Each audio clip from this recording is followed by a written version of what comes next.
You got it.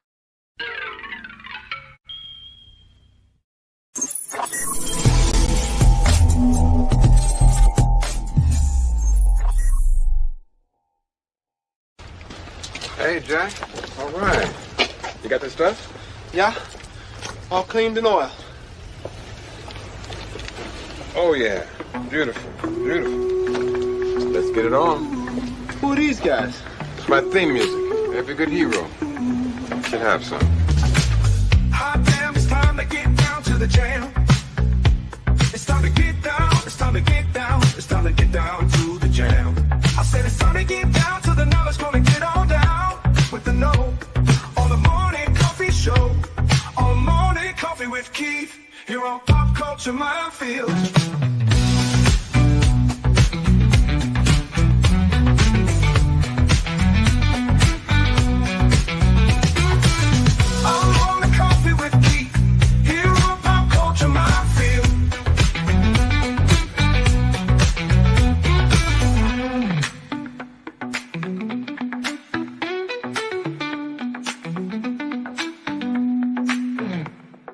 Excuse me, can I get a cup of coffee?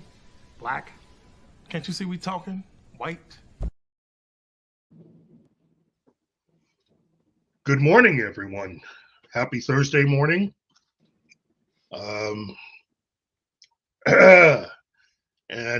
Yeah, we're starting right in with the chat. Real Popcorn Geek gets to it before I do. For those that haven't read the news, actor Wings Hauser, who is, for many of us that grew up in the 70s and 80s, and actor who had performed in quite a few TV shows and movies, and is the father of actor Cole Hauser, who many of you may know from Yellowstone, who plays Rip. Actor Cole Wings Hauser has passed away, and we're gonna talk about him for a bit, because as I said before, this is he was definitely someone that at least in my formative years I got used to his face. He was definitely one of those guys who you never really forgot him. Anytime you ever saw him in a movie, and more often than not, he was portraying a lot of bad guys, but he did it so well. I mean, that's the thing. Some people are just really, really good at doing that. And seems like we've lost quite a few really good character actors in the last 5 to 7 years. So that's unfortunate because, yeah. Well, anyway,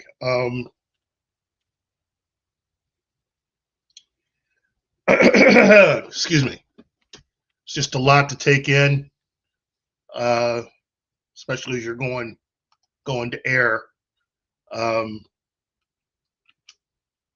you ever remember seeing Wings Hauser's or any of his films? Oh yeah. Hello. Yes, I've seen not as much as I should, but I've seen him, and even have some controversial picks. Because I know I'm in the minority on this one, but god damn, I love Robert. Yes, it's a satire. It's a meta movie who is a satire of the horror genre with a sentient tire. What? Yeah. Sentient, telekinetic telepath tire. Wow. And I love it. every second of it because the movie knows what it is and it Yeah. doesn't shy away from it. Wow. Well, I mean, that really is the long and short of it. After a while, you just, yeah. In fact, between Wings Hauser and William Smith, those guys portrayed a lot of heavies in films. You know, in fact, they actually made a movie together called Champagne and Bullets in '93, and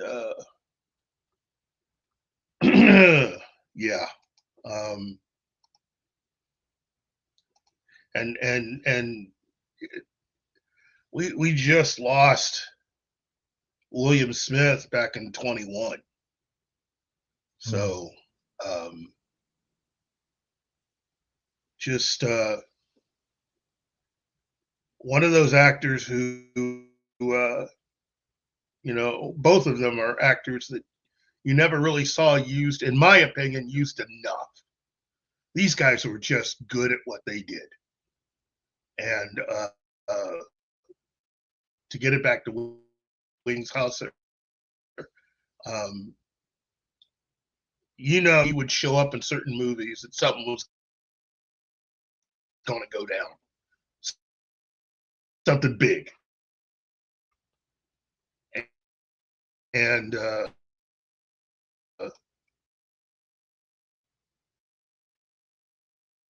hello, kid. Guys, that was just so good.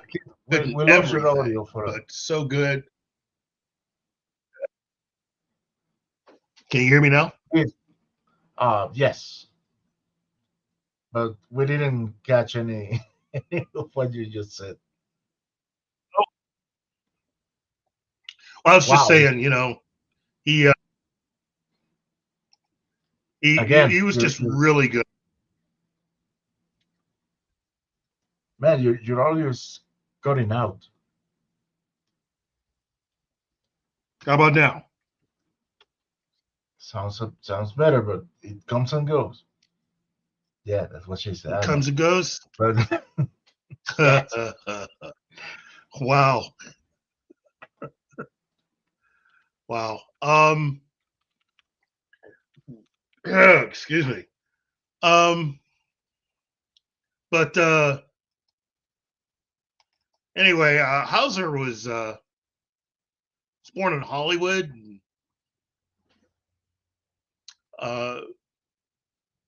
He himself, what I didn't know is that he was actually a second generation talent.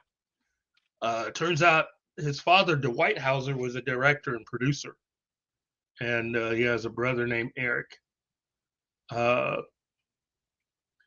And he made his debut in his first film when he was 18. Small role in a film in 1967.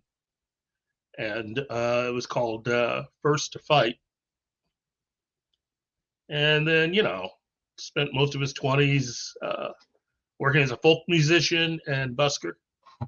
And was homeless for a while. Yeah. And then he also recorded an album for RCA.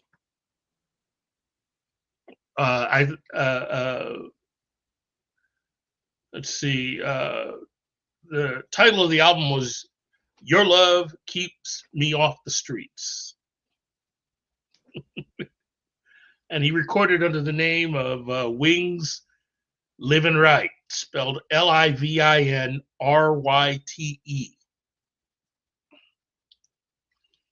But the album wasn't a success, but it enabled Hauser to move into more stable housing with his daughter. And that same year, he got a SAG card for appearing in the television series, the William Conrad television series, Cannon. Yes, but remember, he just got that because he was on First to Fight. Yes, yes, First to Fight, yes, but I mean that was a small independent film. Okay, when you Yeah, work that open in doors. action, it does open doors. But you know you made it when you get your SAG card. Mm. You know, in fact, here's a little bit of trivia. I was offered a SAG card myself. I think I Nice. still have the form here. I never filled it out. There's no way I was gonna keep acting. So Not I with was that just attitude. well, I mean, it's just nice to have. I keep that amongst all my other curious possessions. Weird, weird little, weird little things in my life that have happened that if I had actually done it would have taken my life a different direction. So, anyway, um, Hauser then attracted notice in December of 1977 when he was cast to play Greg Foster on the soap opera The Young and the Restless. And he was succeeding Brian Kerwin. And he remained with the show until 81 when he was succeeded by Howard McGillen. And then, ironically, he would return to play that same role for 3 episodes in 2010. And then he got his big breakthrough playing the villainous pimp Ramrod in Vice Squad in 1982. And he also wrote and performed the film's theme song called Neon Slime. I really don't remember that song. I'm going to have to look that one up. In 1983, he wrote the story for the Paramount Pictures box office hit Uncommon Valor. The film was stories of a childhood friend, Gary Dickerson, who had been to Vietnam. And Hauser had said that he had saw that he had left something behind in Vietnam, and that triggered the whole thing. And then he became aware of the MIA and the POW situation and said, well, that will be the excuse to go back to Nam and get the POWs. But what they're really going back for is their own clarity and their own integrity. And that's the story. That's the whole film, according to Wings Hauser. I remember that movie. It's a good film.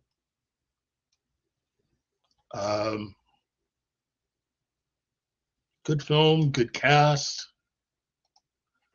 In fact, if I remember correctly, that's right. It's a Gene Hackman film. Gene Hackman, Fred Ward, Red Brown, Randall Tex Cobb, Patrick Swayze, Tim Thomerson, Robert Stack. Wow. And again, a good cast. And it was produced by John Milius. Nice. Hey, look. John Milius, definitely the man. Definitely the man. And St. Louis native. So, in fact, we've already now brought up 2 people, 2 major names from Missouri, John Milius and William Smith. Mr. Smith was from Columbia. But yeah, Uncommon Valor, I remember watching that film. It was very well done. It was probably the first time I remember seeing it was the first time I ever remember seeing Patrick Swayze in a film. So, but the music was by James Horner. Wow. So this is one of his first scores after scoring Star Trek II: The Wrath of Khan. Wow, cool. Anyway, back to Wings Hauser. Let's see. He also starred in the 1982 made-for-TV movie Hear No Evil as Gerard. And then in 1987, he co-starred in the Norman Mailer-directed Tough Guys Don't Dance, earning an Independent Spirit Award nomination for Best Supporting Male. He has appeared in 41 television series, including reoccurring roles in Beverly Hills 90210, Murder, She Wrote, and Roseanne, and a cameo as a juror in the season 4 episode Mr. Monk Gets Jury Duty for the television series Monk. Wow. And that film Rubber that you were mentioning is a French movie. I did not know it was a French film. What? Yeah, it's a French movie. That was good for French movies shot in the States and everybody's American. I don't know what to say. I can't explain it. Rubber is a 2010 English language French independent horror comedy film written and directed by Quentin Dupieux.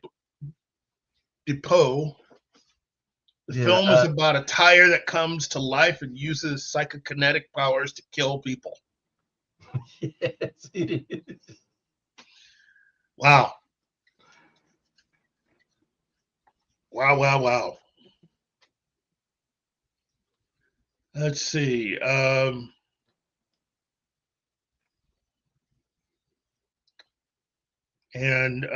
the way, thank you, Andy Morrow, for being a member for 12 months.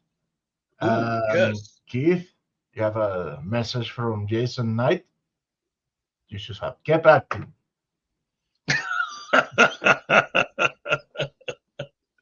You know what? You are a much better actor than I, Jason. Seriously. I can think of a whole list of people that are just much better actors than me. I know enough to know that I'm not that good at it. But I mean, if I'm asked by friends, I will do it. I will do it gladly. Let's see. Real Popcorn Geek, Wings Hauser, was also in an episode of Kung Fu: The Legend Continues. Yes. Oh, he was on episodes of everything, even the Highwayman. Yeah. His filmography, see, 67, First to Fight, 78, Who'll Stop the Rain, 1982, Vice Squad, 1982, Homework, 1982, Hear No Evil, 1983, Ghost Dancing, 1983, Deadly Force, 1984, Mutant, 1984, A Soldier's Story as Lieutenant Bird, 1984, Sweet Revenge as Major Frank Hollins. Also 1984, Terror in the Isles as Ramrod in Vice Squad. Wow. 1985, Command 5 as Jack Coburn. 1985 also, The Long Hot Summer. 1986, Dark Horse. 1986, 315. Also 1986, JoJo Dancer, Your Life is Calling. Now that right there, that's a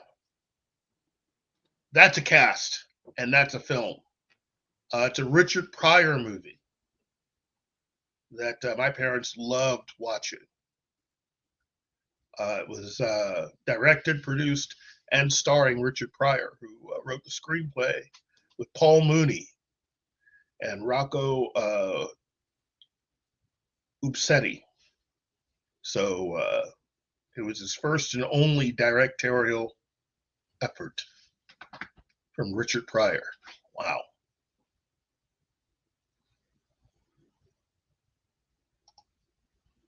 Yeah. Dude, it was in The Mentalist. Saving Grace. I love Saving Grace. Bones. Cold Case. Monk. House. Third Watch. CSI Miami, this guy was very active. In fact, he has what 115 acting credits on IMDb. Wow. Yeah, he was just cranking them out. I think he made well over 100 films. Wow. The Wind, Hostage, Raw Terror, Tough Guys Don't Dance, No Safe Haven, Dead Men Walking, Death Street USA, also known as Nightmare at Noon, The Carpenter, The Siege of Firebase Gloria, LA Yes, that Bounty, one. Bedroom Eyes 2, Reason to Die, Marked for Murder, Cold Fire, Street Asylum, Out of Sight, Out of Mind, Wilding, Pale Blood, Living to Die, Bump in the Night. I mean, really, Wings Hauser was just one of those actors that kept a lot of low budget B films. I mean, he just kept it all going as a genre. But I mean, he was good. He was one of those guys. He was just really good. Wow. Frame Up, The Killer's Edge, 1991, Beastmaster 2, Through the Portal of Time, The Art of Dying, In Between, Frame Up 2, The Cover Up, Mind, Body and Soul, Exile in America, Champagne and Bullets, Watchers 3, Skins, aka Game Boys, Victim of Desire, Tales from the Hood as Officer Strom, Broken Bars, Guns and Lipstick, Original Gangstas, Life Among the Cannibals, The Insider, Clean and Narrow, Savage Season, The Blue Lizard, Irish Eyes, The Running, Mystery Woman, Wild West Mystery, Avenging Angel, The Stone Angel, jeez, and Rubber. And that final one, Rubber, was made in 2010. Wow, I did not realize this. What? So, as far as his television work goes, he starred in Cannon and then Young and the Restless from 81 to 2010, but also in 81, that same year, he did an episode of Magnum PI. I'm trying to remember who he was in that first season. And then 2 years later, did The Fall Guy. Then in 84, so he was doing regular TV while also on The Young and the Restless. Jeez, dude. That's tough. See, 84, he did an episode of Hunter called Dead or Alive as Jimmy Joe Walker. That's right. 1985. Airwolf. He did the episode Airwolf 2 as Harlan Jenkins. Yeah, baby. 1985, he did the A-Team, Blood, Sweat, and Cheers. The Big Squeeze as Carl Ludwig and Jack the Ripper Lane. Man. The Last Precinct. He did Perry Mason. He did China Beach from 88 to 91. While still doing Young and the Restless. Jeez. Lightning Force. He was on Roseanne as Ty Tilton, the neighbor. Now I remember. Yes, he was. He was in Space Rangers. That was a short-lived TV show on CBS. Oh, man, I loved that show. That was a lot of fun. Let's see, the episode titled Fort Hope as the ex-Ranger Decker. A year later, he was on Walker, Texas Ranger. Right Man, Wrong Time as Waylon Hampton. Wow. Then he was on Beverly Hills 90210 for 2 years as J.J. Jones. Let's see. The aforementioned Kung Fu: The Legend continues. The episode was Brotherhood of the Bell. Following year, he did Jag. Then 2003 was in Kingpin. 2005, House. 2007, Bones. The episode titled The Man in the Mud. 2009, The Mentalist, painted red as APK. 2010, Criminal Minds, Exit Wounds as Sheriff Rhodes. One of many times he's played a sheriff. That was it. Wow. Wow. What a life, what a career.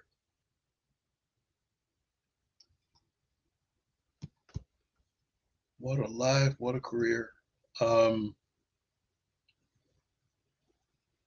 Gerald Dwight Hauser, born December 12th, 1947, Hollywood, Los Angeles, California. Otherwise known as J.D. Hauser. Wow. Years active, 1966 to present.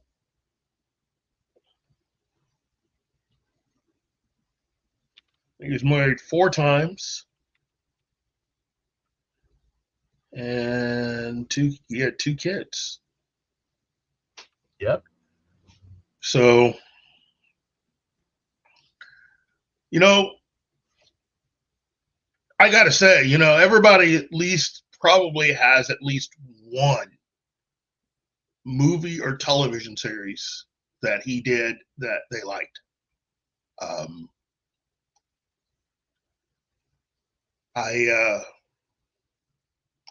I gotta say, I probably have quite a few. And again, as you could see, I mean, as far as his television stuff, yeah, I was watching Canon, watch Magnum PI, Fall Guy, Hunter, Airwolf, A-Team, Perry Mason, China Beach, Roseanne, My Big Fave, Space Rangers, Walker, Texas Ranger. Yeah. Jag, that was another good one. But, oh, wow. I'm just going to have to break out some of my stuff and see if I can watch some of these episodes.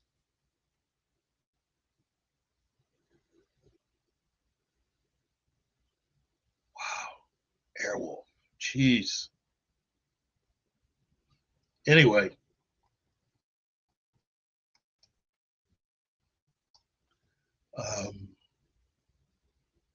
Yeah, this is a big life. Someone who truly knew what he was doing. And he entertained a lot of people. He made a lot of really good films and was incredible in a lot of his television appearances. He was the very definition of what a good character actor should be.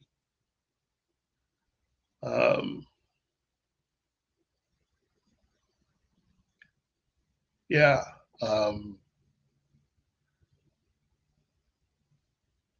Yeah, he appeared in over 100 films and television productions since 1967 and was once called the biggest star you've never heard of. Wow.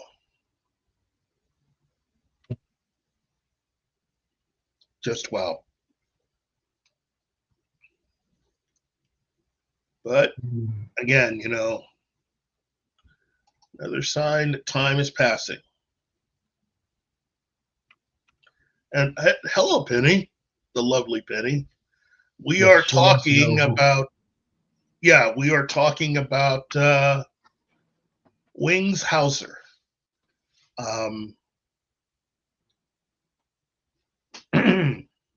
He was a American actor, screenwriter, film director, musician, a prolific character actor, and he appeared in over 100 films and television productions since 1967, and probably someone whom you've seen in quite a few television shows and films that you probably didn't know who he was. But he's definitely one of those actors that, at least to me, was a part of a lot of really exciting things that I've seen in my life. Definitely a lot of episodes of a lot of TV shows that I watched religiously. But he was 77 years old. So, wow. So if you get a chance, check out IMDb or Wikipedia. We have this picture for you, Penny. Maybe you remember him now. A lot of people know his son. Yeah, real popcorn geek. Yeah, Cole Hauser. Yeah, Cole Hauser is Wings Hauser's son. And there you have it, Robert. Go watch it. It's good. Yeah, I wish we could play the trailer. I wish we could get away with playing the trailer, but yeah, I know. We would be taken down in a second. And Jason Knight, yeah, you're right. Space Rangers was great. That's one of those shows that probably could have gone on another season or two. That's just me, though. It's just me. Yeah, they what, 6 or 7 episodes, something like that. Yeah, well, it didn't go on long enough. It was a really cool premise. Really cool premise. But yeah, only 6.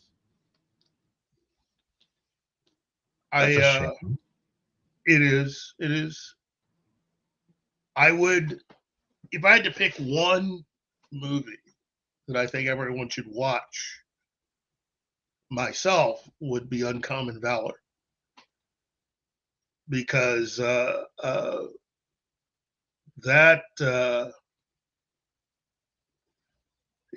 was just a big film, and again, it being something that John Milius produced and had an incredible cast. Like Gene Hackman, the late great Gene Hackman, Fred Ward, the late Fred Ward, Red Brown, the late Randall Tex Cobb, the late Patrick Swayze, Tim Thomerson, the late Robert Stack. So, yeah, that would be my recommendation. For a lot of you who don't know who Wings Hauser was, that's what I would tell you to watch, because he actually wrote the story, and Joe Gaten wrote the screenplay based on that story. But of course, it's got the music of James Horner. So yeah, that would be my suggestion.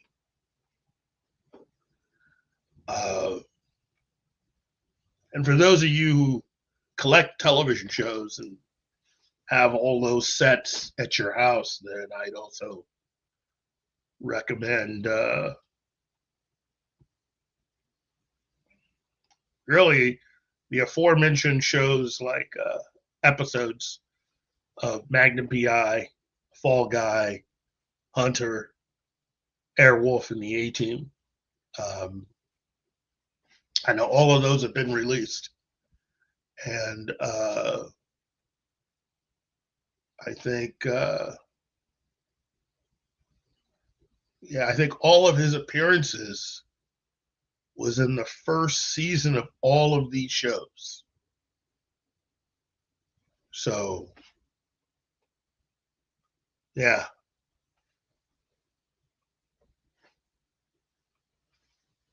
Anyway,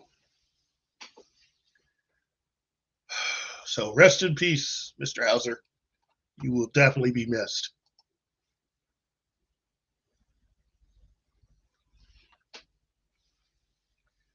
And speaking of missed, for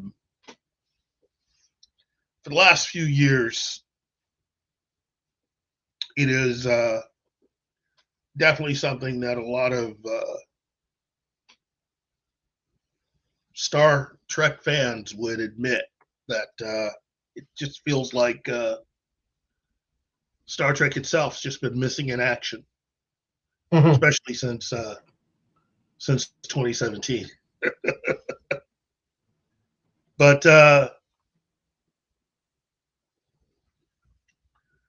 those of you who like to listen to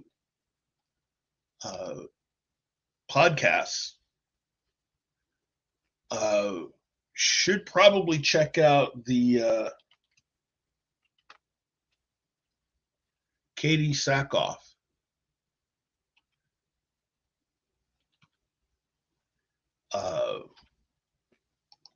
her podcast.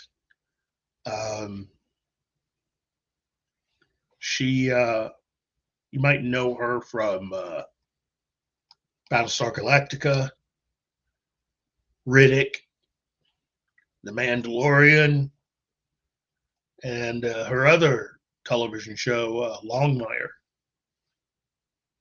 But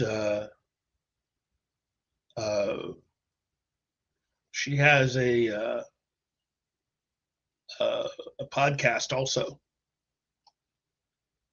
and from that particular podcast, she had put together. She's interviewed various people that she's known. It's a really good podcast. I like listening to her. But her most recent guest was Ron Moore. And just to make sure you get this right, the name of her podcast is called The Sackhoff Show. Okay. So this particular episode has Ron Moore, and they discuss Battlestar Galactica, Outlander, For All Mankind. These are all shows that Ron Moore was the showrunner for. And many of you may not know that Ron Moore got his big break working on Star Trek The Next Generation.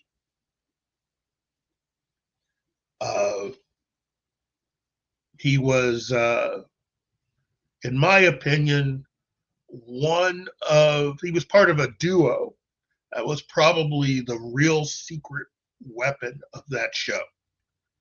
To put these guys on any episodes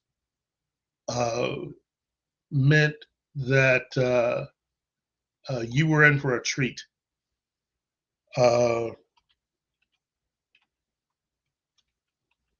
I would often say that Ronald D. Moore was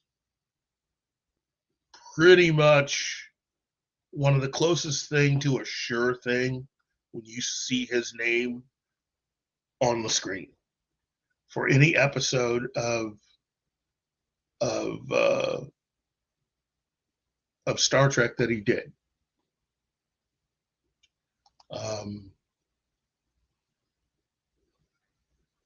And it now looks like he's getting set to do a God of War television series. So as a fan of his, I am really excited about that. And wish him a lot of luck. I really do hope that goes well.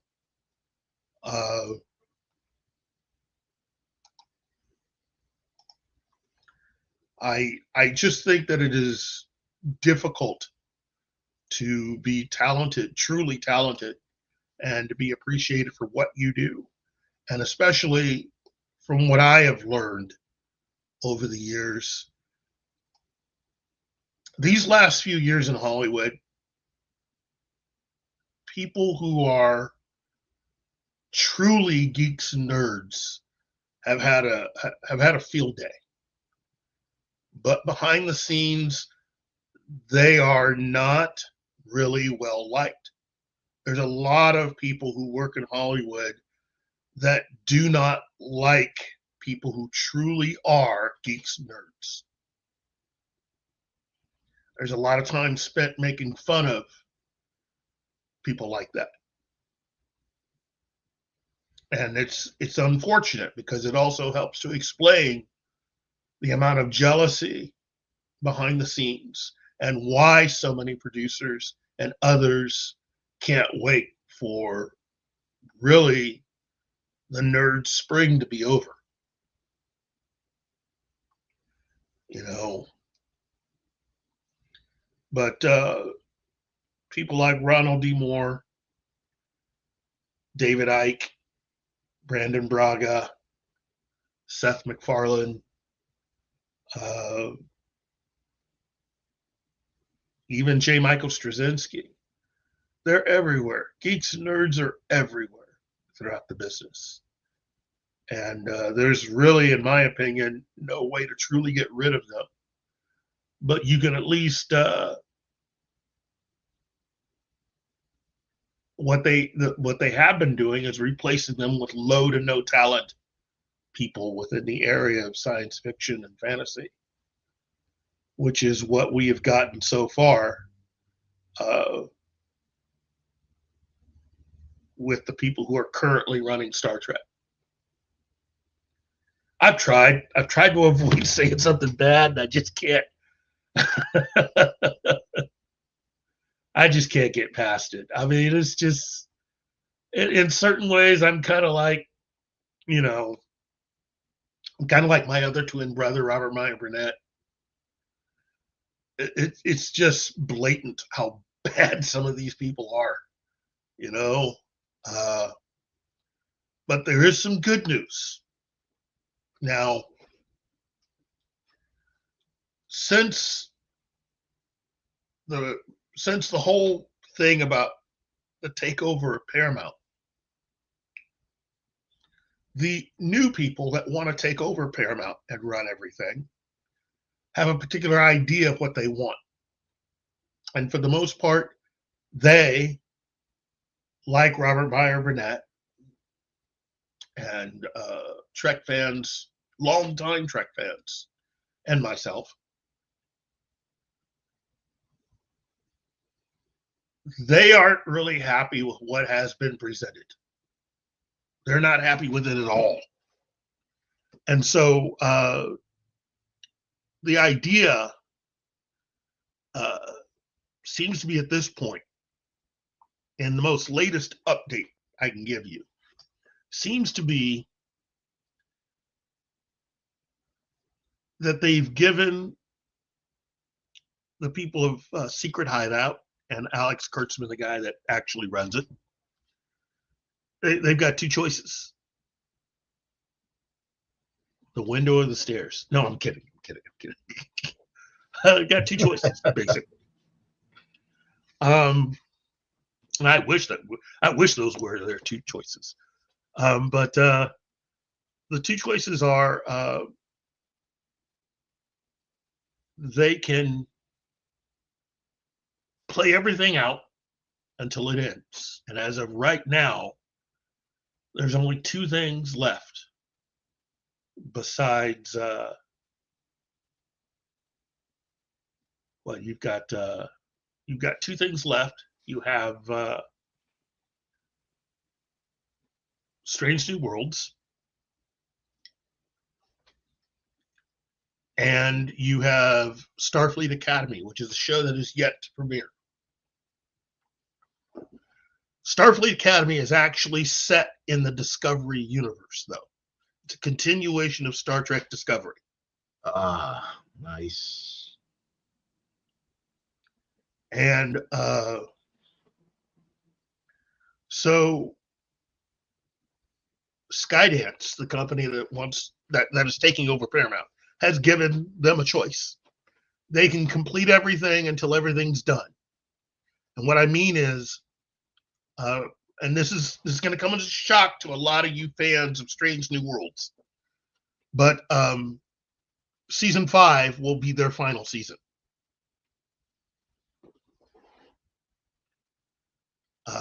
And Starfleet Academy, just so we're clear, that way, you won't get fooled by the amazing story that'll pop out of nowhere.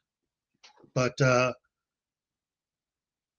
before going out the door, the people that had been in charge of CBS and Paramount went ahead and greenlit season 2 of Starfleet Academy anyway. So, as of right now, legally, Strange New Worlds will be going until season 5. Starfleet Academy has 2 seasons. Now, the show is yet to premiere, but that's the way it's going to be. If you are a fan of these things, and notice, if I didn't say any other names of any other shows, that's because they are no longer a part of what's going on. They're done. This is to show how serious this is and what Skydance is trying to achieve. Now, they can go until those shows finish out, in which case then Secret Hideout will be asked to vacate the premises and get the F out. Or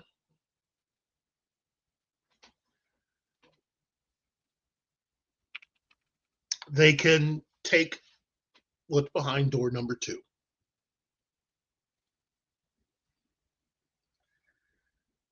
Based on what I have come to understand, door number 2 is, we could see our way past giving you more seasons, giving you more time to do what you're doing. But in exchange for that, Kurtzman, you got to give us Star Trek Legacy. Now, before anybody gets really excited, and I know there's quite a few of you that are fans of what season 3 of Picard did, I enjoyed it, especially the ending of it, and what they hinted at. Okay,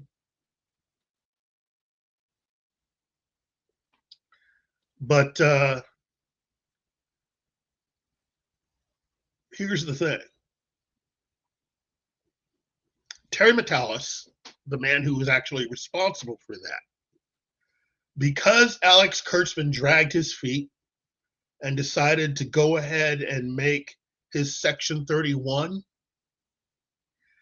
that allowed Terry Matalas to slip through his fingers.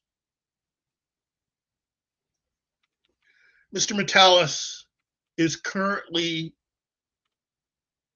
working for the Disney Corporation right now. So he's locked up for the next few years.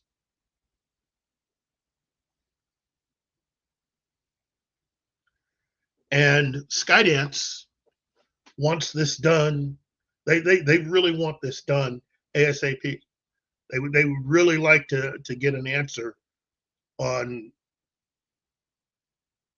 how Alex Kurtzman and his people want to proceed with this. But Skydance also made sure for Alex Kurtzman and Secret Hideout to understand something really important about all this. As far as they are concerned,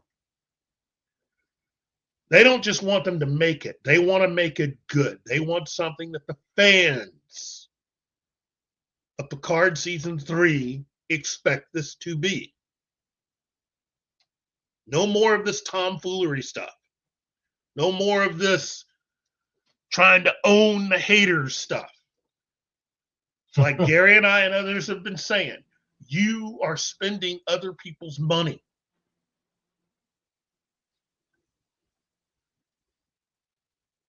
So they have been informed by Skydance to go ahead and do whatever they have to do to make Star Trek Legacy happen. But it's not so much they've been greenlit to go to series. What it is, they've been asked to put together an entire proposal and to get it to Skydance as soon as possible.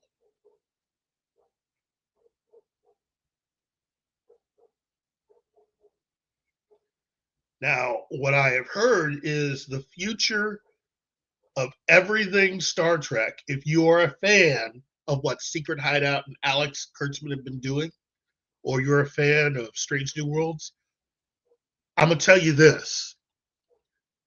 It's all going to depend on how good that proposal for Star Trek Legacy is.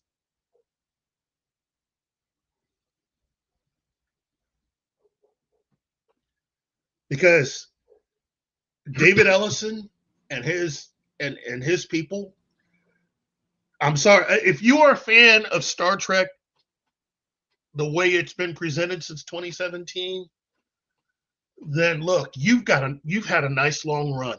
You've had a lot of shows. There's a lot of material that has been produced. But I'm going to tell you right now, it's great that you enjoy it, but the numbers aren't there. The numbers and the money do not support that. And the people that currently are going to be in charge of Paramount are looking at the bottom line and the money. As far as they're concerned, the only thing worth anything that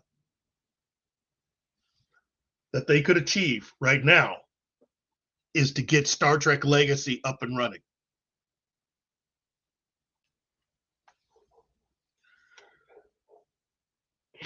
Now, the rumor that I heard is they're going to try to do this, but it might be with Alex Kurtzman running the whole thing. If that happens, that's pretty much tantamount to giving up. So the inside word is, if Alex Kurtzman tries to pull anything, and remember, he was the guy behind Section 31 and a lot of the missteps that people don't like. If he tries running Star Trek Legacy, they might as well just not try. They'll let him propose. They'll do the whole thing, but it'll be no skin off of Paramount to just say, well, nice try, but no.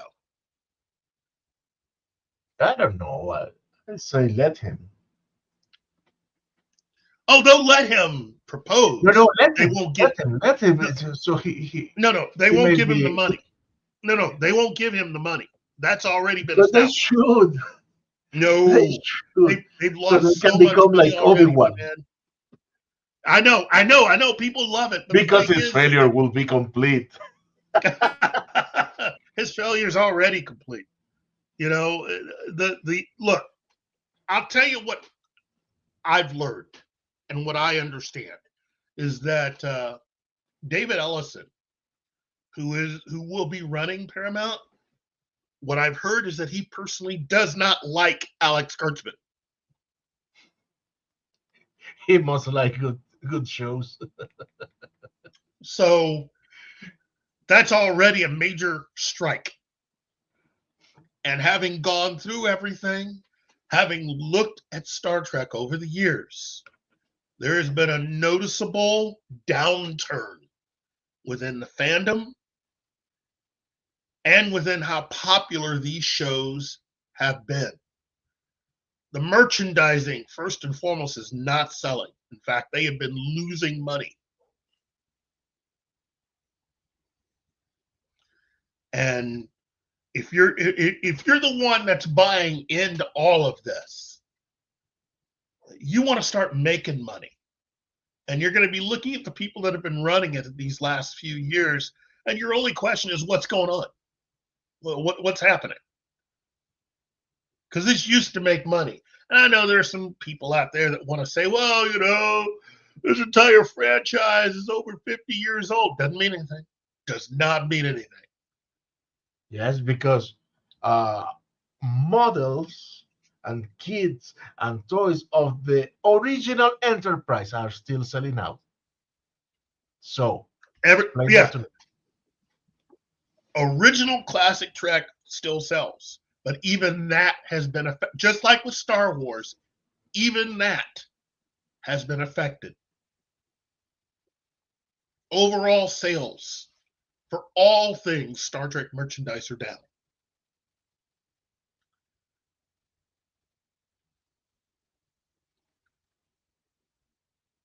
So this is really the gamble right here. Do they allow Secret Hideout to continue and hope that they can turn things around? Or get rid of Secret Hideout and all their people and start fresh? Okay? That's where we are. And just so to really help a lot of you out there, there's also one additional side point here. Skydance could go ahead and actually make Star Trek Legacy outside of Alex Kurtzman and Secret Hideout. They can go ahead and do it. They can do that because really it's all based on Star Trek, which is something Paramount owns. Paramount owns all of that.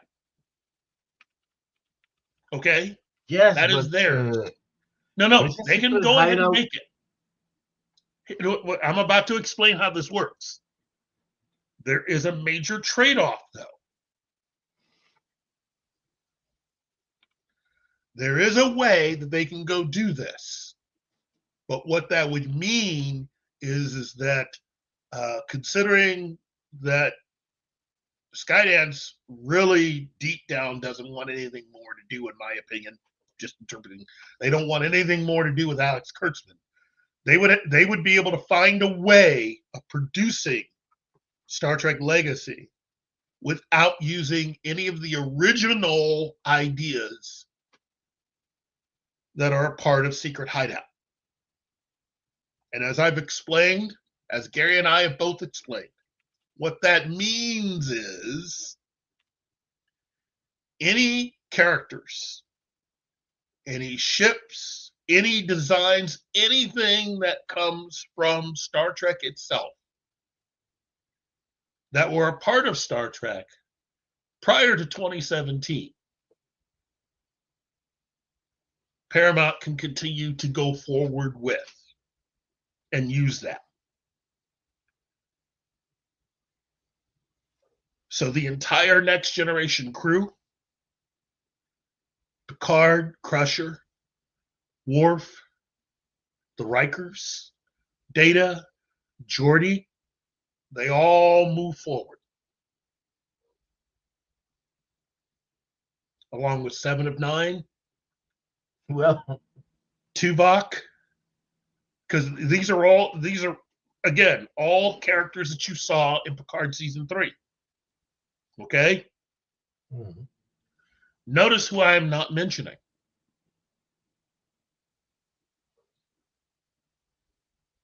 Picard? No. Again, the entire Next Generation crew. Seven of Nine, Tuvok. Let's see, even some of the characters that were who didn't make it beyond the show. They all are part of what came before. Any character introduced after 2017 will not be someone or something or a storyline that they would ever use after that. No Raffi. No son of Picard. None of Geordi's kids. No Raffi, just when the character went good. That's the way it works. That's what it's going to have to be. And as far as Paramount is concerned, from what I've heard, they're only interested in Seven of Nine. So it won't hurt them that much to go this direction if they decide they want to go down that road.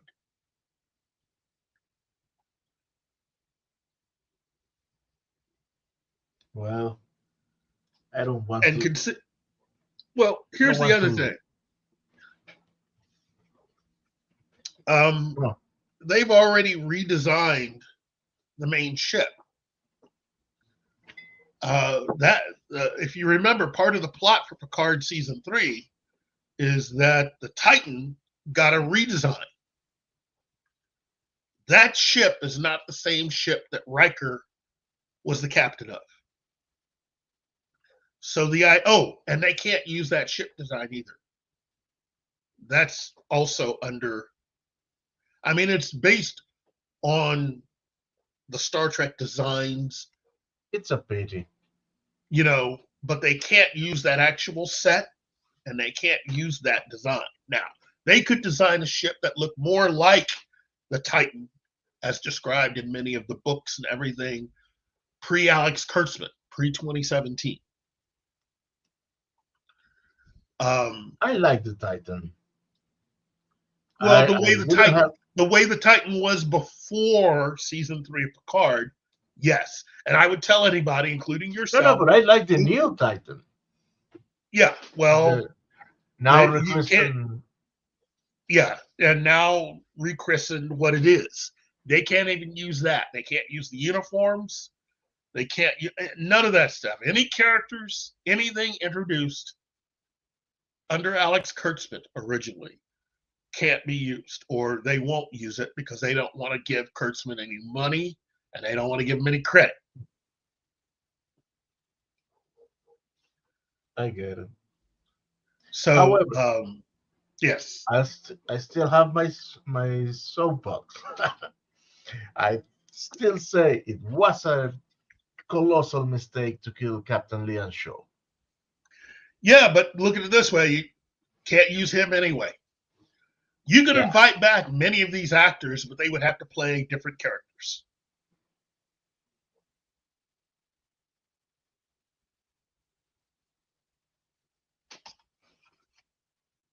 So that's the decision right there. That is it. At this point, that is what.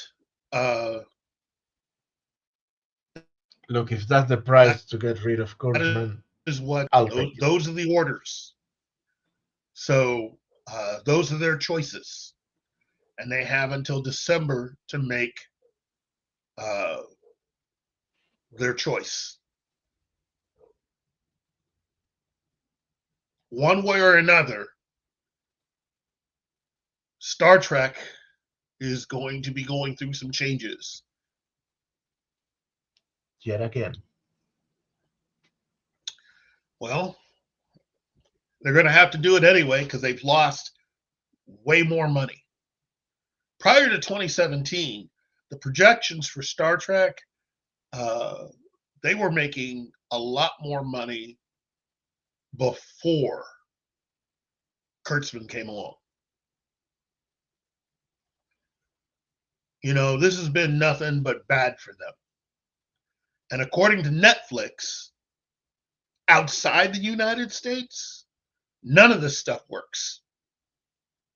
the numbers, the math don't math. Nobody's really watching this stuff. They watch Star Trek. They watch The Next Generation. They watch DS9. They watch Voyager. None of the rest of that stuff they watch, and Netflix would know.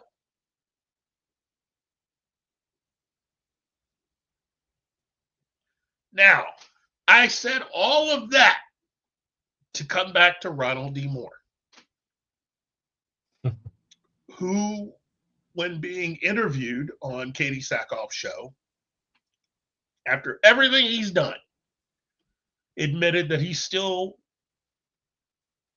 creates ideas for episodes of Star Trek and put it out there that he would be interested to do something. Now, everybody on the inside knows that by now they all know what's going down. This is not something that's happening in a vacuum. The way Hollywood works, especially behind the scenes, they all know what's going down. I mean, pretty much there's blood in the water. There's a lot more blood than even fans of Strange New Worlds want to admit.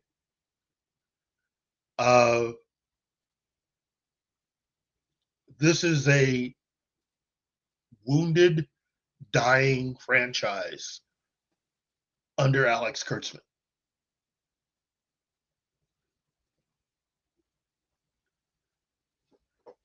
So they got two choices. Now, if Kurtzman can get his ego out of it and decide to play ball the way that the current bosses, or at least the ones who will be taking control of Paramount, want things done, you could have more episodes of Strange New Worlds.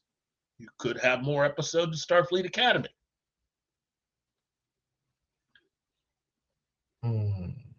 But his track record to this point and the way that he's dealt with at least his previous bosses show that he has no respect for them and he doesn't like following orders. Now you add in the fact that the head of Skydance doesn't like him.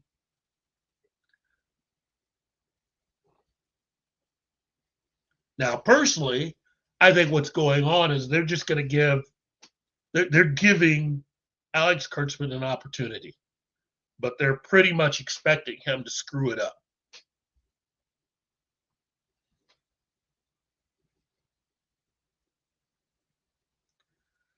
So that leaves Ronald D. Moore possibly open to live out the dream that Brian Fuller was stopped from living out. And to me, Ronald D. Moore is the perfect choice in so much as that his story is one that is a story of luck and is the dream of every Star Trek fan. Because technically he shouldn't really have made it to where he was. Yes. Yes. The way in which the way he described it. Yes. Yes. Is precisely the thing that you should never do. Yes. I tell you can't do that. It would close your doors instead of opening. Yes. And it worked for him. I don't believe it.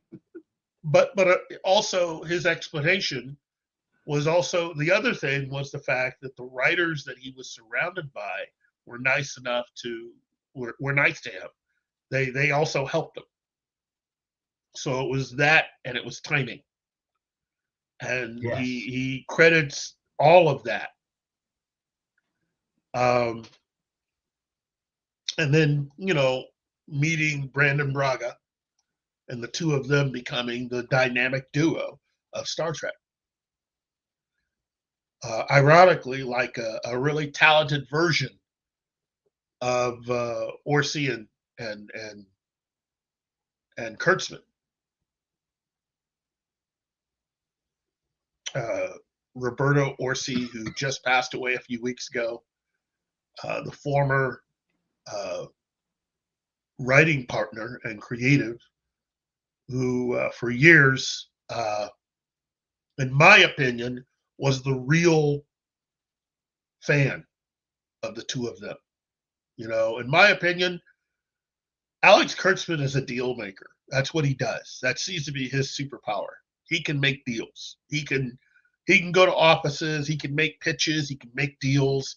He'll sew it up. The real creative of the two of them was Robert Orsi, who ironically was the only one of the two of them that was actually a Star Trek fan. And just like what Ronald Moore had, Ronald Moore and Brandon Braga, Ronald Moore was the only one of the two of them that was actually a Star Trek fan. Brandon Braga wasn't.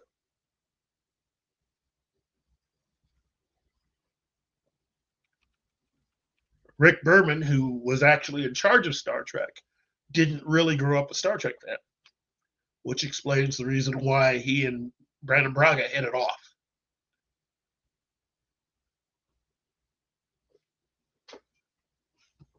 Now, I, as a fan, am kind of excited about the possibility of Ronald Moore coming back. He also said something else that really was kind of, I mean, he said a lot of things, you know, but he talked about quite a few things. And again, as a gamer, I'm pretty excited about the God of War television series. Don't get me wrong. I'm really excited by that.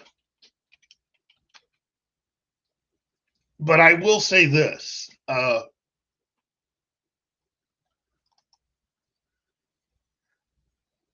think his name was Niren. Oh, man. He had talked about Niren Shankar. Ronald D Moore had dropped a little tidbit about Niren Shankar, and they had a pitch for a television series that didn't go anywhere. So the fact that he hooked up with Niren Shankar, who also was part of the original writers temporarily, people that had worked on Star Trek. So it sounds like he's got nothing against working with former Star Trek writers. It's something that I deep down am hoping for, but I know it's not possible. I mean, you're looking at, if Ronald Moore were to get that opportunity, I will say this, everything would change almost overnight. It would be the exact opposite of everything that happened with Star Trek, starting with Star Trek Discovery. For those of you who never heard the story, CBS is the one truly responsible. People keep mentioning Paramount. Paramount lost control of Star Trek back in the early 2000s.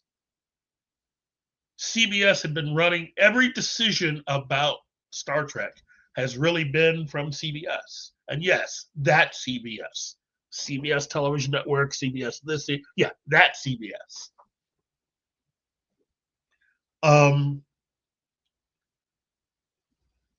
Basically, when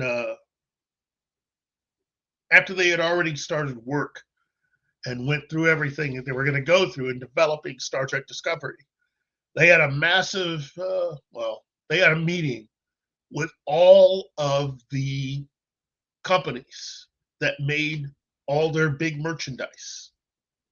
You know, all the stuff they had been making, Next Gen, Voyager, DS9, all those toys and stuff that everybody enjoyed.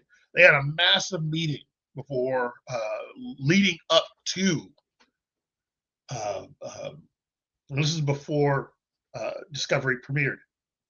And at that meeting, representatives from all these companies were given drawings,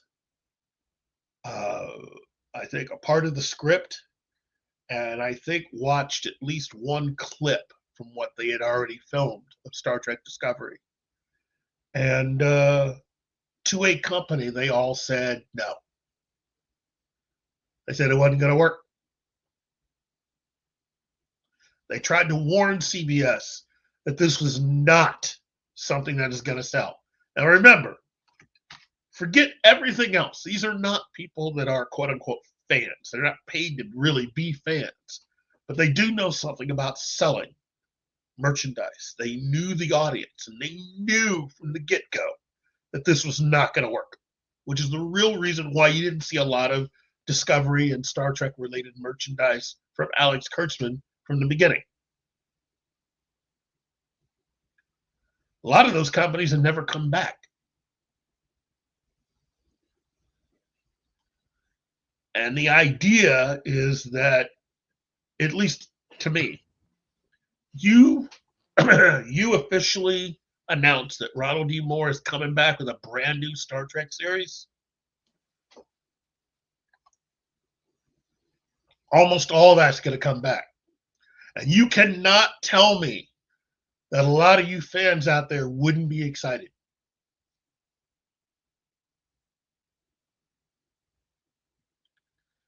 And given his track record, when you look at all the shows that Ronald D. Moore has produced, has showrun, really, this guy can do it all. He's done it all. And just as an aside, I agreed with Ronald D. Moore when he left Star Trek. I agreed with his reasoning, reasons why he did it, and the warning that he gave to Rick Berman and Brandon Braga as he was headed out the door. It's part of the letter that he wrote. A letter that many of the writers on Babylon 5 and other shows, who also happen to be friends of theirs, some of the writers, not all of the writers in Star Trek. I know this because J. Michael Straczynski talked about this and posted it in his group chat back in the day. Ronald D. Moore never officially announced why he left Star Trek. He wrote a really nice letter to them. He never got angry or anything, but he just basically set it out there. Nowadays, you can probably Google his letter. Read that. That's a very class thing that he did. But he warned Rick Berman and Brandon Braga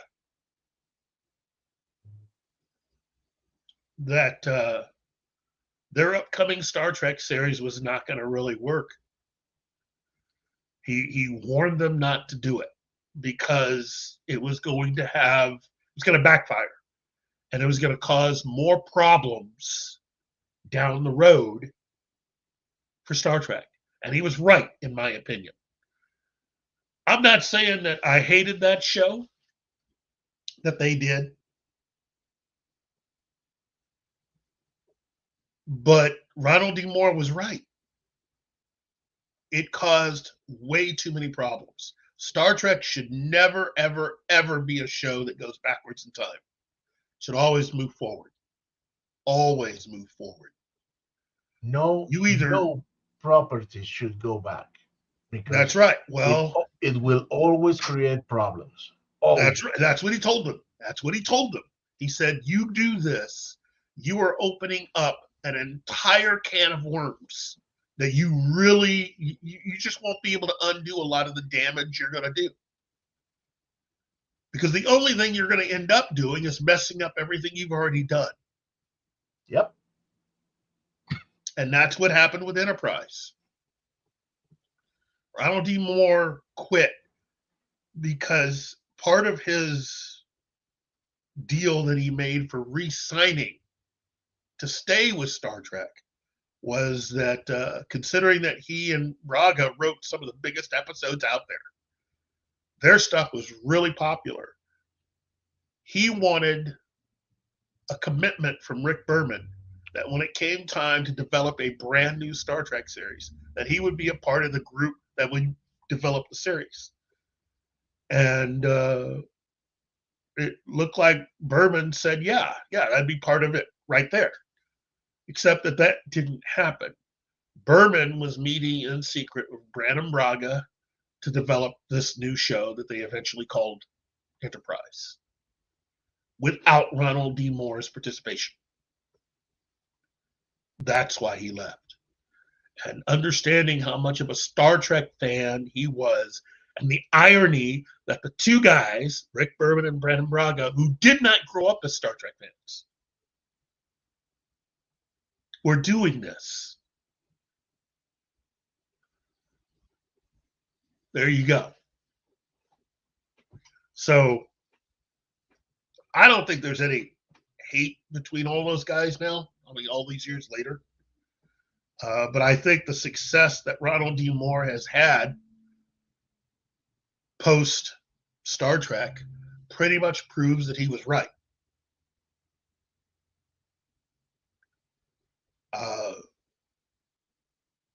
He has probably been the most successful of all the writers that they've had under the Berman era of Star Trek. Because Brannon Braga, he was also trying to do the same thing Ron Moore was. He wanted to show run other shows. And if you don't count the Orville or Cosmos, you can't really name too many things that Brannon Braga has done. Rick Berman pretty much retired. So there you go. I mean, I keep telling people, I ran into someone who was, when I told them this, they were feeling kind of bad. And I said, look, this is the way that you can look at it. Think about all the shows that Ronald D. Moore has run since he left Star Trek. Think about the cast of all those shows. The almost the entire cast of Battlestar Galactica love this guy. So wouldn't it be kind of neat if some of the cast members of Battlestar Galactica, some of the cast members of Outlander, or For All Mankind and others were to become a part of whatever Ronald D. Moore wants to do? Think about that. And understand that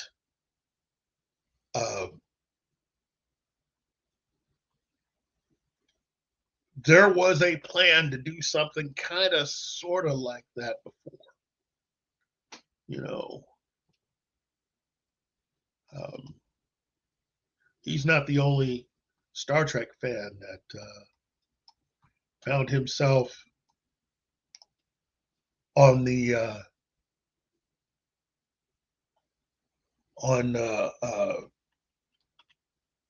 outs. But he'd be the biggest, you know.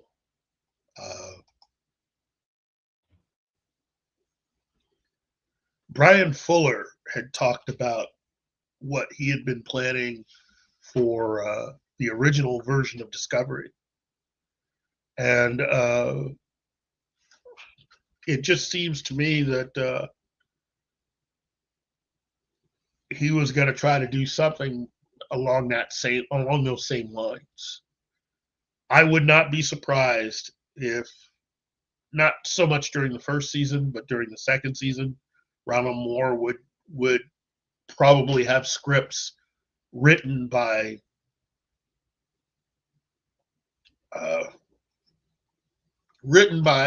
other writers who had always wanted to write Star Trek. Brian Fuller, Brannon Braga, who had actually worked on Star Trek. There's still quite a few Star Trek writers, especially a lot of the DS9 people, that are still really good friends. They know each other. I'm sure you could get a couple scripts out of them. I'm pretty sure that even J. Michael Straczynski might even entertain doing an episode or two, which would be kind of cool. It'd be great if you could get some of the former Babylon 5 actors to be a part of this.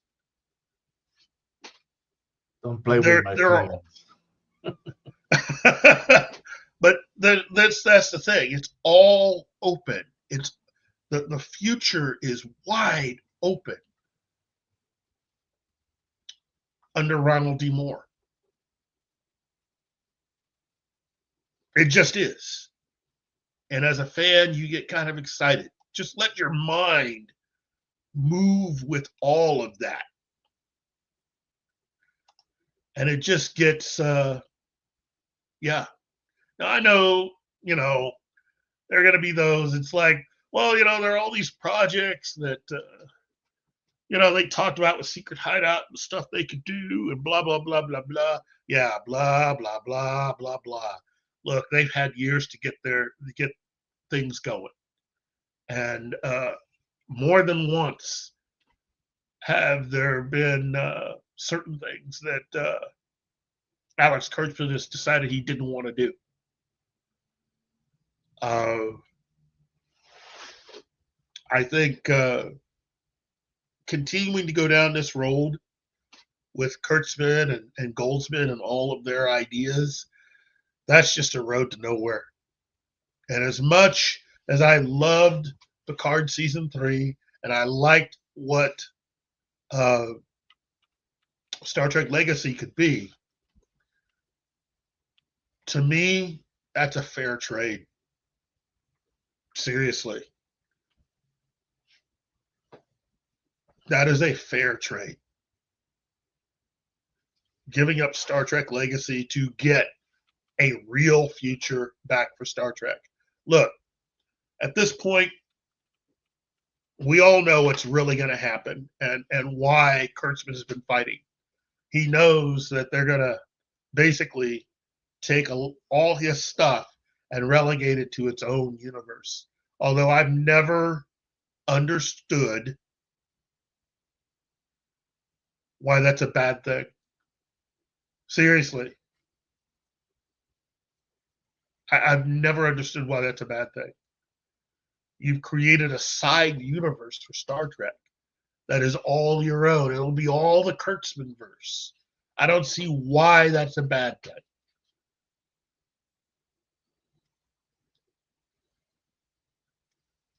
They've done multiple hours of TV. They've created a lot of content. It's great. It's nothing to really feel that bad about. Enjoy it, have fun, move forward. But I just don't understand that mentality that, you just don't want to see the future anymore. You don't want to see Star Trek being successful anymore. Well, the new people that are going to own Paramount, they want to make money.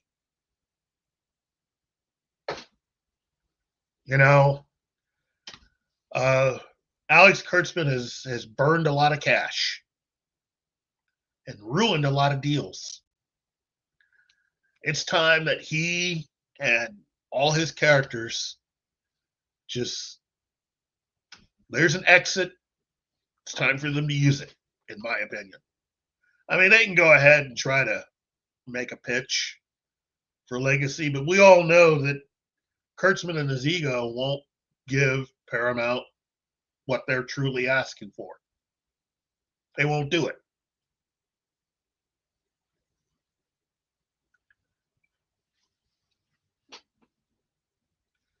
And the other thing is, he'll never be able to talk any of these writers into helping him out. That's not going to happen. So,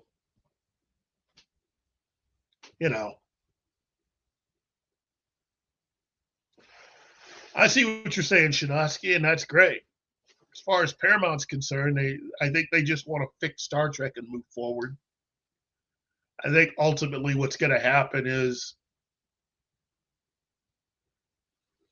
2009 will be seen as a side universe, and 2017, the Discovery universe, will be seen as its own thing. And all of the shows connected to it will all be a part of the Discovery universe.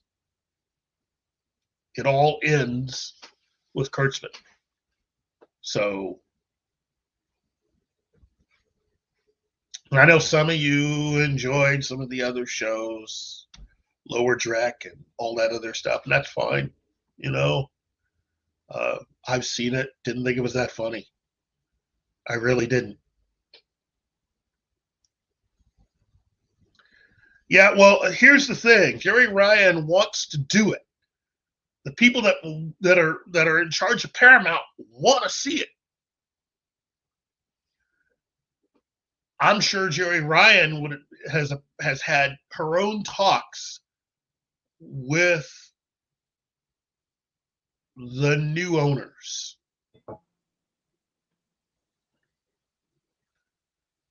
But the thing about it is they're going to have to be some changes. I know that Jerry Ryan really wants to do it. And she's got two choices. She can either find a way of trying to convince Paramount to do it with her co-stars, or they could just strip everything out and start again.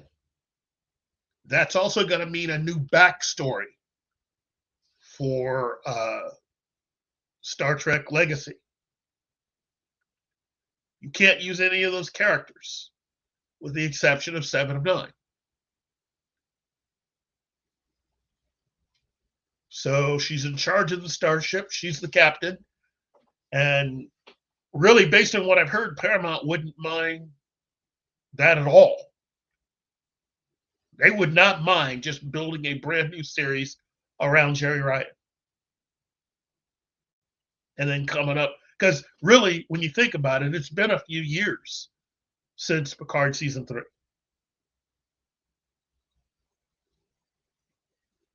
You know, depending on how this goes, you still have 2 seasons of Starfleet Academy, because season 1 is yet to premiere. So it's still going to take a while. You're still looking at least another year and a half, maybe 2 years. Okay, if they make a deal and with Jerry Ryan and decide to get rid of the Kurtzman universe and just have Jerry Ryan, they'll have to come up with either a storyline explaining why it is so different, or just say, look, this is a different universe. 7 is still the captain of the ship, but that's the only thing that remains the same. And it surround her with a real cast of characters who don't talk back, which, ironically, at least on Picard season 3, you didn't get that.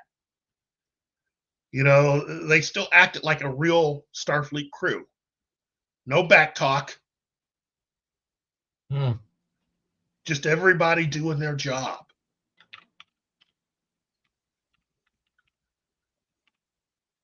Bill Barkley asked, what about Star Trek 4, the JJ verse? Here, let me help you with this. Let's see, the new head of Paramount. The same young man, because he's younger than me, David Ellison, who really could care less about Alex Kurtzman. You know who's number 2 on the hit list? JJ.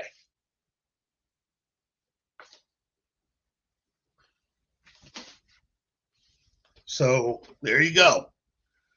I would not hold my breath. Now, if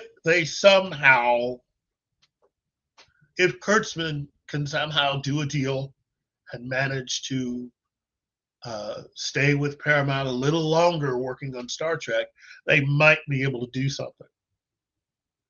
But Real Popcorn Geek, I believe that. Peter David stuff is just waiting.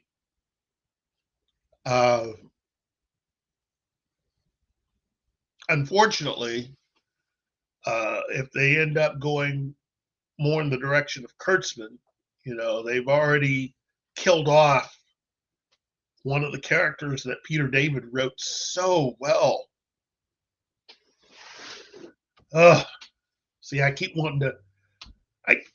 I want to be nice for those of you who have still not seen Picard season 3. I know it's been a few years since it's been out, but I'm still trying to be nice. I'm still trying to be mindful of those who have not seen it.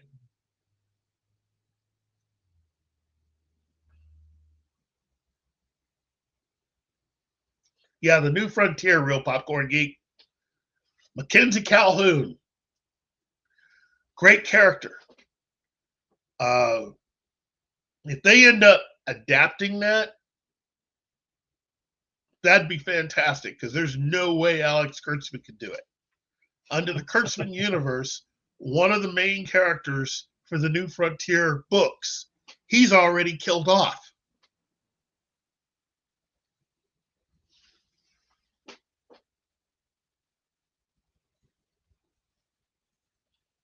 I understand, Lothoth. I do. I still try to be nice. I really do.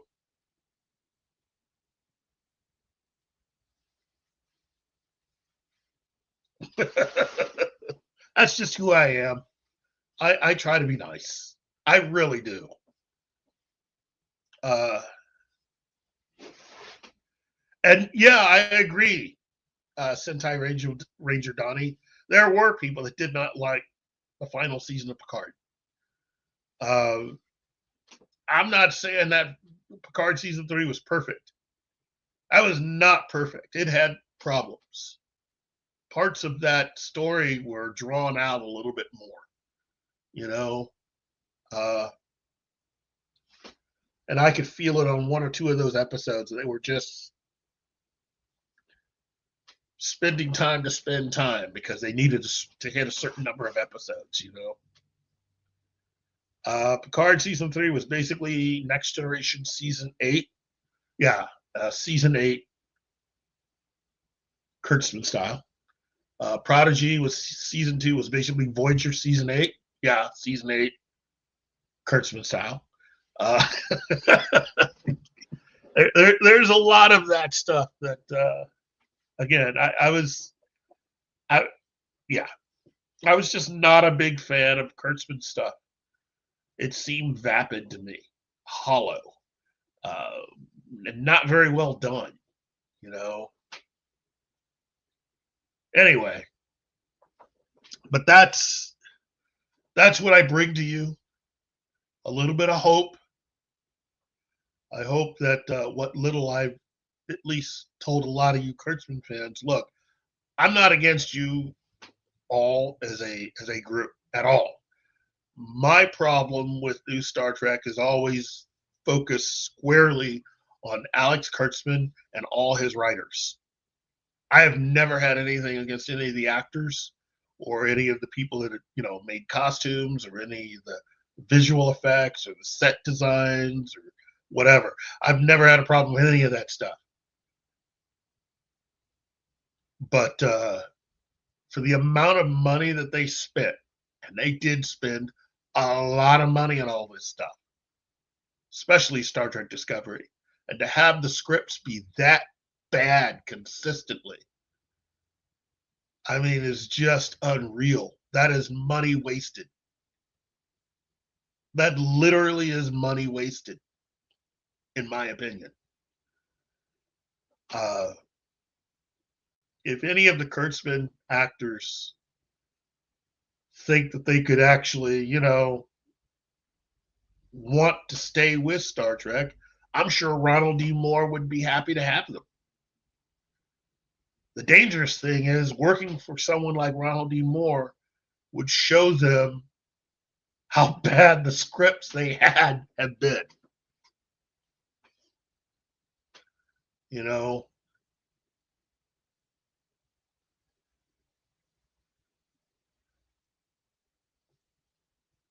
Yeah, Trek Yards. And Mr. Trek. Everybody here needs to check out Mr. Trek and support what he is doing. And while you're at it, Otoy. That's the other thing about bringing in and redoing Star Trek. I'll be happy when they can just scrub or at least remove a lot of the Kurtzman stuff into its own little side thing and get back to the main Star Trek universe and let's get going. Because there's a lot to cover. You know, there's now a huge gap of time post Nemesis. The future really is wide open. And the upside to having Alex Kurtzman do what he's been doing is that guy has no original thoughts. Everything he does is a variation of something that already exists. So I'm pretty sure Ronald D Moore, and if Ron Moore came back and had his own writers, I'm sure they could easily avoid any of the things that Kurtzman and his people came up with. Easily. But Well, wow. We have 20 minutes, so we should move to another topic. Don't you think? yes, we could move to another topic. Let's see. What We have should we? Kevin Feige and his feud with X-Men 97 and Bodie Mayo. We have the news about Sergeant Rock. Well, the rumors or possibilities. Well, Let's call it possibilities. Well, let's go with Sergeant Rock at this point. You know, because at this point, this is going to happen one way or another. Okay, given how many actors have been named at this point, I just think that this is something that James Gunn wants to happen, and if he wants to have this happen, then that means it's gonna happen. Okay, so this was from March 17th. Let's see, award-winning, practically every single award out there for his turn in the Penguin, Colin Farrell is looking to get back in business with DC, and that's to star in the title role of Luca Guadagnino.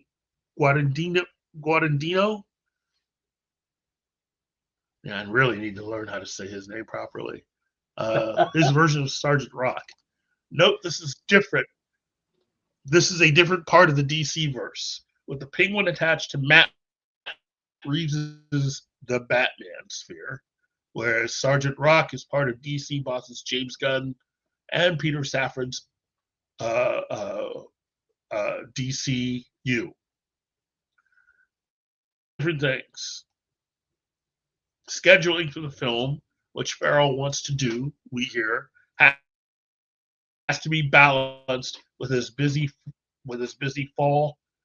That includes the second season of Apple TV's Sugar and Edward Berger's movie The Ballad of a Small Player. Takes over for Daniel Craig, who was originally kicking the tires to reteam with this director, for whom he had also made the movie Queer. Farrell, Franklin John Rock, and the World War II set movie, created by Robert Kanger and Joe Kubert. The character first debuted in the 1959 DC issue Our Army at War as a World War II soldier who served in the infantry. The character gained steam in 1977 when he received his own comic book. It ran until July 1988. Rock's talent includes shooting down German fighter planes with a single submachine gun and tossing grenades with great accuracy. When he's without a gun, he's also a great street fighter and shots, able to detect an incoming enemy siege. There was also a toy series in the 1980s for Sergeant Rock around the time G.I. Joe was soaring in comic books and on TV. There are all these different parts of DC that a lot of even quote unquote longtime fans don't know about. That James Gunn and Peter Safran, if they would try to tackle some of those IP, would Keith, find we're not themselves getting doing any. stuff that was way different than what Marvel Studios Keith, just we're, basically we're not they getting you. continue going the direction that they're going, even despite all the rumors of them rebooting the universe. That so-called reboot isn't a reboot in the sense that one would assume that it would be. They are attempting to just keep a lot of people and keep moving forward the direction that they're currently going, basically. I think that DC under James Gunn, DC, I should say DC Studios. I can't keep saying DC because while there is a DC Studios, it's not structured the way Marvel is because Warner Brothers outright owns everything. This is all at their discretion. Warner's could tomorrow decide they don't want to do this anymore and shut everything down. But going this direction and opening the door, you now have created another opportunity to have more DC characters out there. The Unknown Soldier, I think the Haunted Tank, and Black Hawk being just some of the characters, some of the World War II characters they have, but also use that as an opening to introduce the Justice Society outside of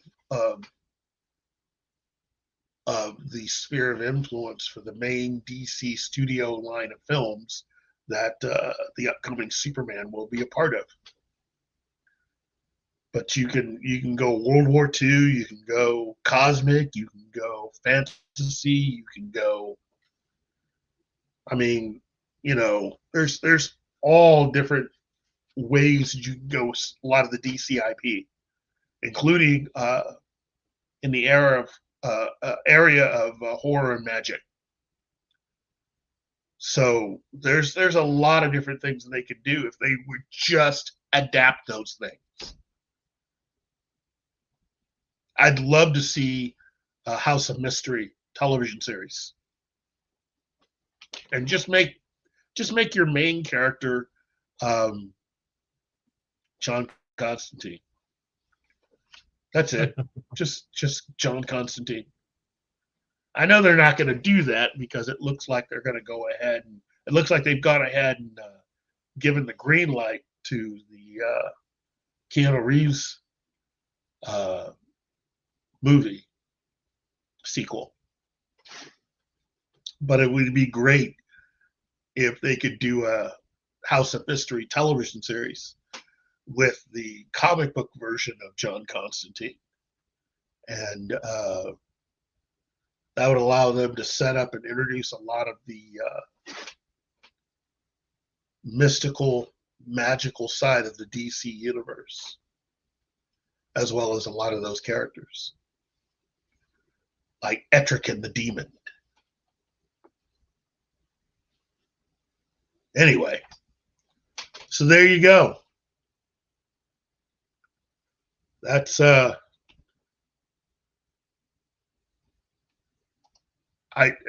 it would just be interesting to see who a lot of you out there would oh, my mic keeps cutting out. Wow. Yeah, how about that? Real Popcorn Geek. I agree with you. Matt Ryan would be perfect for Constantine.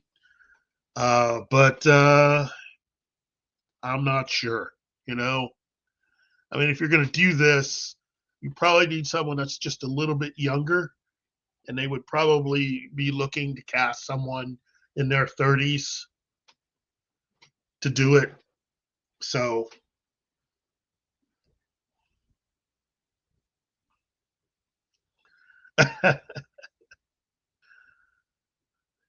thank you, Tom Baker. I guess you can definitely hear the emotion in my voice when talking about a lot of this stuff. So anyway, but I think that does it for our show today. And I hope a lot of you out there got a lot out of this. I know that we went on quite a while about Wings Hauser, but he definitely deserved it, you know, and about Ronald D. Moore and Star Trek in particular. But again, they deserved it, you know. I can definitely say I have been a big fan of Ronald D. Moore's for a long, long time. And his work really just speaks for itself. I mean, he's almost the complete opposite in every way of Alex Kurtzman in the best way possible. And so I can't think of anybody who I would probably willingly just tune in and not try to look up anything on it, just enjoy what they give me, you know. That would be fantastic. And if Star Trek could straighten itself out and start flying right, that would be the wake-up call that Star Wars and Doctor Who would need. And ironically, Disney's tied to both those franchises. But a successful Star Trek IP, again, would motivate Disney to want to fix a lot of their problems and try to get back into all of this. So who knows? Who knows?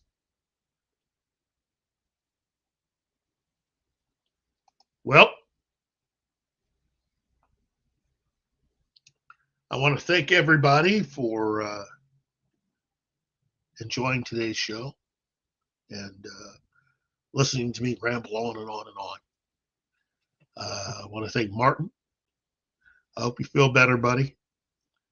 Yeah, And, I'm still slowed down by the flu, but I'm here. well, thank you for doing this. I'd like to thank Monkey Jeebus, Shinosky, Vertax, James Caserta, Sentai Ranger Donnie, Mephisto, Bill Barkley, of course, the mysterious Jason Knight. Ooh. Gambit, 1987, and Morrow, the lovely Penny, Tom Baker, Real Popcorn Geek, Lord Toth, the amazing Anima Confusa, and Snortopupus, because he's cool like that.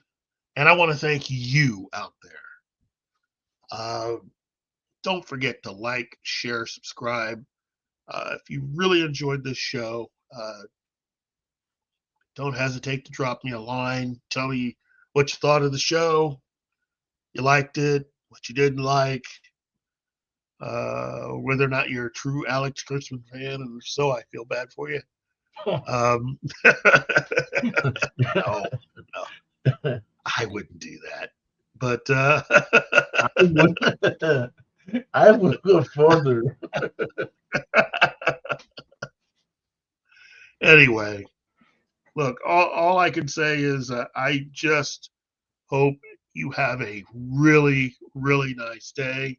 Hopefully, I'll have a lot of good stories for you guys next week because I am headed to Kansas City for the annual Planet Comic Con, one of the biggest events in the Midwest. If you find yourself in the area, come on down Kansas City, downtown Kansas City, and enjoy Planet Comic Con. We're going to have a lot of really cool guests, and just a lot of fun stuff going on, popping off this weekend. If you happen to run into me, who knows? We might have a nice long conversation about why Alex Kurtzman is just so bad at his job. No, I'm not going to do that. I'm not going to do that. We can talk about anything else, though. So for all of us here at, hold on, Kurtzman's Hercules and Xenomorph, let me tell you something, real popcorn geek. I guarantee you that 90% of that work was actually done by Robert Orci. Just saying. Robert Orci. You know, the real geek of those two. So, anyway. On behalf of myself and my cohort here, I want to thank you. And please, please, please, when you get a chance, check out a few of the other shows that we have here on the Pop Culture Minefield channel. And, you know, let us know what you think. Have a nice day. Bye.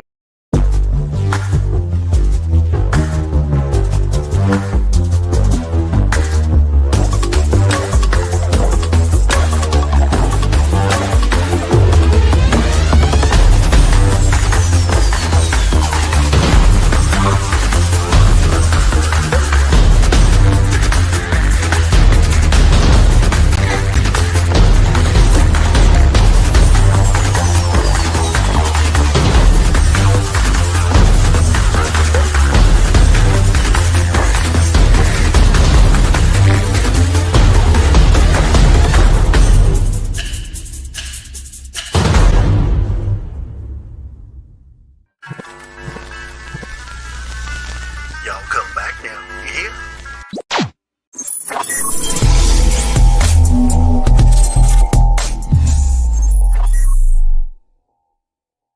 Thank you.